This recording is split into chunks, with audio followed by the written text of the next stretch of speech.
5 की शुरुआत में हम सोल्जर नोएल को देखते हैं जो कि वापस से उसी आइलैंड पर आ गई थी अपने सीनियर सोल्जर को खत्म करने के लिए, ताकि इन फ्यूचर 246 को कोई नुकसान ना हो।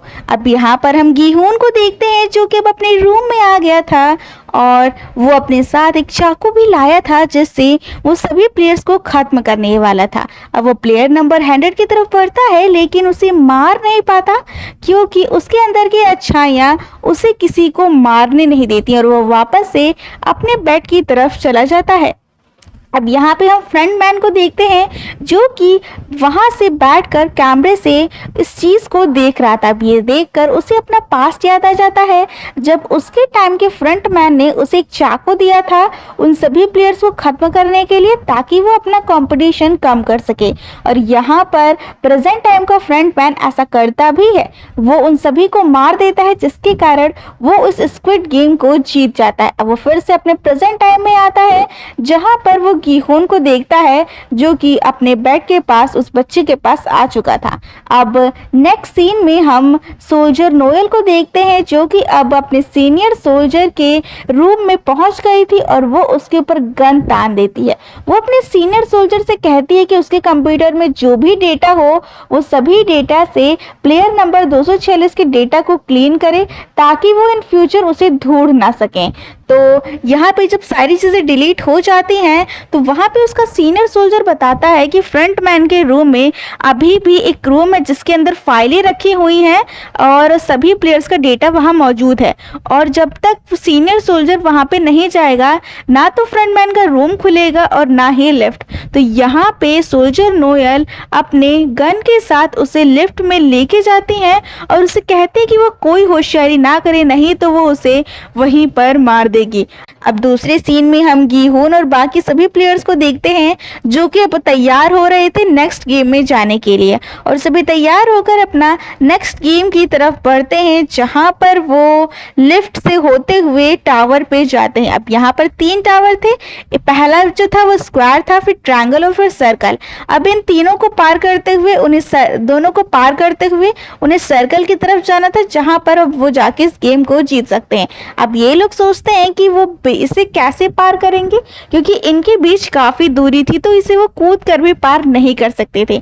अब यहाँ पर एक अनाउंसमेंट होती है जिससे हमें पता चलता है कि इन सभी टावर पर प्लेयर्स को एक प्लेयर को एलिमिनेट करना होगा, नहीं तो वो अगले टावर पे नहीं जा पाएंगे। तो यहाँ पे पहले ही बता दिया गया था कि सभी प्लेयर्स 3 प्लेयर्स को सोच ले जिसे वो एलिमिनेट कर सकते हैं। अब यहाँ पे सोल्जर नोएल और सीनियर सोल्जर के बीच में लिफ्ट में ही हाथापाई हो जाती है और इसी हाथापाई में जो नोएल की जो गन है वो उसी लिफ्ट के अंदर छूट जाती है। ये दोनों हाथापाई करते हुए फ्रंट मैन के रूम में पहुंचते हैं जहां पर जो सीनियर सोल्जर है वो नोएल के सर पर दारू की बोतल फोड़ देते हैं जिससे वो काफी ज्यादा घायल हो जाती है और इसके बाद वो अपना चाकू उठाकर नोएल के पेट में स्टैब कर देते हैं जिससे उसे काफी ज्यादा दर्द होता है। अब यहाँ पर जो सीनियर सोल्जर है उन्हें एक कॉल आती है जहाँ पर बाकी सोल्जर्स उनसे पूछ रहे होते हैं कि जो गेम है वो स्टार्ट होने वाला है, अब सभी चीजें ठीक हो तो हम क्या गेम को स्टार्ट कर सकते हैं, यानी वो परमिशन ले रहे होते हैं। और इसी बीच जो सोल्जर नोएल है वो धीरे धीरे करके लिफ्ट की तरफ जाने लगती है। अब यहाँ पर जो सीनियर सोल्जर हैं वो बात करने लगते हैं कि तुम बहुत अच्छी प्लेयर थी और मैं तुम्हें समझना चाहता था लेकिन मैं तुम्हें समझ नहीं सका वगैरह वगैरह ऐसी बातें कर ही रहे होते हैं कि जब वो अपने पीछे मुड़ते हैं तो वो देखते हैं कि जो सोल्जर नोएल है वो लिफ्ट की तरफ बढ़ रही होती है और वो यहाँ पे उससे कहते कि तुम भाग कर कहाँ जाओगे, क्योंकि उसे लगता था कि जब तक उसका फेस नहीं आएगा लिफ्ट के पास में वो जो लिफ्ट का गेट है वो नहीं खुलेगा। लेकिन यहाँ पर जो सोल्जर नोएल है वो गेट को खोल लेती है और यहाँ पर अपने सीनियर सोल्जर को गन से भून डालती है क्योंकि लिफ्ट के अंदर ही उसकी गन थी और यहाँ पर जो सीनियर सोल्जर है वो यहीं पर खत्म हो जाता है। तो यहाँ पे जो सभी प्लेयर्स हैं वो सबसे पहले सोचते हैं कि हमें उस बच्ची को गिराना चाहिए क्योंकि वो तो गेम खेल भी नहीं पाती और उसको गिराना आसान होगा और यहाँ पे वो गीहून की तरफ बढ़ने लगते हैं। अब सारे प्लेयर्स सोचते हैं कि यहाँ पे जो गीहून है वो हो सकता है उस बच्ची को ना छोड़े और खुद भी कूद जाए, और अगर वो कूदेगा तो यहाँ पर 2 लोग एलिमिनेट हो जाएंगे, जिससे क्या होगा कि इन जो 6 की टीम है उनमें से किसी और को भी आगे एलिमिनेट होना पड़ेगा। तो अब हम देखते हैं कि यहाँ पे एक और अनाउंसमेंट होती है, जिससे हमें पता लगता है कि इस टावर के बीच में एक बटन है जिसे दबाने के बाद ही गेम स्टार्ट होगा, और 15 मिनट के अंदर उन्हें किसी भी प्लेयर को एलिमिनेट करना ही होगा। अब यहाँ पे जब वो लोग सोचते हैं कि अब गीहोन और उस बच्ची को गिराया नहीं जा सकता है, तो वो एक दूसरे कमज़ोर प्लेयर को देखते हैं जिसका नाम म्योंगी होता है, जो कि अपने अपने ही नशे में था। अब वो टावर के किनारे जाता है और देखता है कि उसे जो थानोस है वो दिखाई दे रहा था, क्योंकि उसे हाइजुलेशंस हो रहे थे, उसने ड्रग्स ले रखे थे। अब यहाँ पर वो काफ़ी ज़्यादा गुस्से में होता है, और जो म्योंगी है उसे सब लोग गिराना चाहते थे। अब यहाँ पे सारे प्लेयर्स म्योंगी की तरफ बढ़ते हैं, लेकिन अब सभी डर रहे थे कि कहीं ऐसा ना हो कि जो म्योंगी है वो अपने ही इन्हीं प्लेयर्स में से किसी को अपने साथ खींच ले और 2 प्लेयर्स मारे जाएं। अब यहाँ पर हम देखते हैं कि टावर के बीच में एक रॉड रखी हुई थी, जिसकी हेल्प से जो म्योंजी है वो म्योंगी को धक्का देता है, और यहाँ पर एक प्लेयर एलिमिनेट हो जाता है। अब यहाँ पर 15 मिनट खत्म होने के बाद ही इन दोनों टावर के बीच में एक छोटा सा ब्रिज निकलता है, जिससे वो इस टावर को पार कर सके और सभी दूसरे टावर पर पहुंच जाते हैं। अब इधर हम दूसरी तरफ प्लेयर नंबर 246 को देखते हैं, जिसका पीछा बाकी सोल्जर्स कर रहे थे उसे मारने के लिए। अब यहाँ पे दोनों के बीच में गोलियां चलाई जाती है, जिसमें जो प्लेयर नंबर 246 है उसे एक गोली लग भी जाती है और वो घायल हो जाता है, लेकिन वो इसके बाद भी कई सारे सोल्जर्स को मार देता है। अब यहाँ पे जब वो देखता है कि उसके पास जो बुलेट है वो नहीं बची है, तो वो चुपचाप से लेट जाता है ताकि उन सोल्जर्स को लगे कि अब वो मर चुका है। और यहाँ पर बाकी सोल्जर्स उसके नज़दीक आते हैं, और जैसे वो उसके पास आते हैं जो प्लेयर 246 है उन सभी को मार देता है। अब इसके बाद हम जुन्हो और उसके साथी को देखते हैं, जो कि अब उस आइलैंड को ढूंढ रहे होते हैं, क्योंकि वहां पे काफी ज्यादा धुंध थी, तो उन्हें आगे की चीजें जल्दी दिखाई नहीं दे रही थी। अब यहाँ पे जुन्हो को एक रेडियो से कॉल आता है, जिसमें फ्रंट मैन होता है और वो उससे कहता है कि तुम वापस से अपने घर चले जाओ। तो यहाँ पे जुन्हो कहता है कि वो वापस नहीं जाएगा और इस बार वो उसे ढूंढ के ही रहेगा। तो यहाँ पे जो फ्रंट मैन है वो उससे कहते हैं कि अगर तुम इस बार मुझे मिल गए तो इस बार मैं तुम्हें नहीं छोड़ूंगा। अब नेक्स्ट सीन में हम गीहून और बाकी प्लेयर्स को देखते हैं, जो कि अब सेकंड टावर पे पहुंच चुके थे। अब यहाँ पर सभी प्लेयर सोचते हैं कि हम किसी तरह उस बच्ची को ले लेंगे और इस बार उस बच्ची को गिराएंगे और अगले जो टावर है उस पर हम गीहून को गिरा देंगे। अब वो सोचते हैं कि जो गीहून है उसे किसी तरह बीच में लाना होगा, ताकि हम सभी मिलकर उस बच्ची को उससे अलग कर सके। अब यहाँ पे सभी को लगता है कि जो वो बच्ची है वो गीहून की होगी, इसीलिए वो उसको इतना प्रोटेक्ट कर रहा है। अब यहाँ पे म्योंगजी ये बात सुन के काफ़ी ज़्यादा हर्ट होता है, क्योंकि रियलिटी में वो जो बच्ची है वो उसी की है।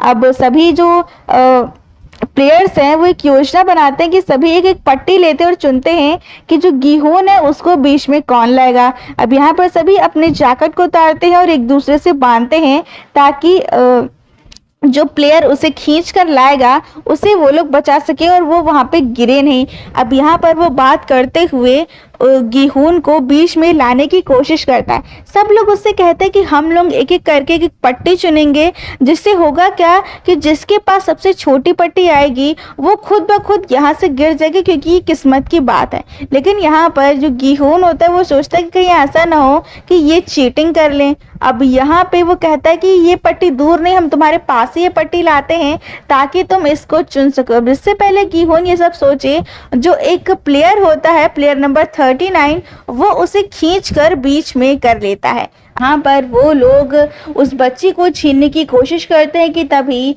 यहाँ पे गीहून अपना चाकू निकाल लेता है, जिससे सभी प्लेयर्स जो होते हैं वो काफ़ी ज़्यादा डर जाते हैं। अब यहाँ पर सभी सोचते हैं अब हम क्या करें, तो वो प्लेयर नंबर 339 को ही पीटने लगते हैं, क्योंकि वो वीक था, और वो कहते हैं कि हम इसे ही घायल कर देते हैं और इसको ही फेंक देंगे नीचे, जिससे होगा ये कि जब इसको नीचे फेंक देंगे तो तुम भी एलिमिनेट नहीं होगी और बच्ची भी एलिमिनेट नहीं होगी और हम अगले टावर पर पहुंच भी जाएंगे। अब यहाँ पर वो प्लेयर नंबर 39 को काफी ज्यादा पीटते भी हैं। तो गिहून यहाँ पे कहता है कि उसे ये मंजूर नहीं है, हम पट्टी के द्वारा ही फैसला करेंगे कि कौन नीचे गिरेगा और कौन नहीं। अब यहाँ पर जो म्योंगजी है वो तख्ता पलट करता है और गिहून के साइड में हो जाता है। इस चीज को देखकर बाकी सारे प्लेयर्स शॉक हो जाते हैं कि वो दूसरी तरफ क्यों गया। तो यहाँ पे वो रिवील करता है कि एक्चुअली में वो जो बेटी है वो म्योंगजी की ही है और यहाँ पे सभी काफी इस बात से शॉक होते हैं कि ये इसकी बच्ची है। जो गिहून है वो अपने पास्ट में जाता है और सारी बातें सोचता है जिससे उसे समझ में आ जाता है कि ये म्योंगजी की ही बेटी है। अब यहाँ पर म्योंगजी और गिहून मिलकर सारे प्लेयर्स को खत्म कर देते हैं। यहाँ पे लास्ट प्लेयर नंबर 39 बचता है जिससे म्योंगजी कहता है कि तुम मेरे साथ चलो सर्कल वाले पे और वहां पर हम जाके डिसाइड कर लेंगे कि अब कौन जी मरेगा और कौन जिएगा। तो यहाँ पे प्लेयर 39 कहता है कि मुझे पता है कि तुम लोग मुझे वहां लेके जाओगे और मुझे बलि का बकरा बनाओगे और तुम मुझे नीचे फेंक दोगे और तुम लोग पैसे लेके चले जाओगे। वो कहते हैं कि मैं बलि का बकरा नहीं बनना चाहता और वो खुद ब खुद सेकेंड टावर पे ही गिर के अपनी जान दे देता है। अब यहाँ पर सिर्फ 3 प्लेयर बचे हैं यानी कि गिहून, वो बच्ची और म्योंगजी। अब देखना ये है कि इन तीनों में से अगले जो टावर है उस पे कौन गिरता है। एपिसोड 5 यहीं पर एंड होता है। अगर आपको एपिसोड 6 देखना है तो कमेंट में एपिसोड 6 ज़रूर लिखें और अगर आपको वीडियो पसंद आई हो तो वीडियो को लाइक, शेयर और सब्सक्राइब ज़रूर करें।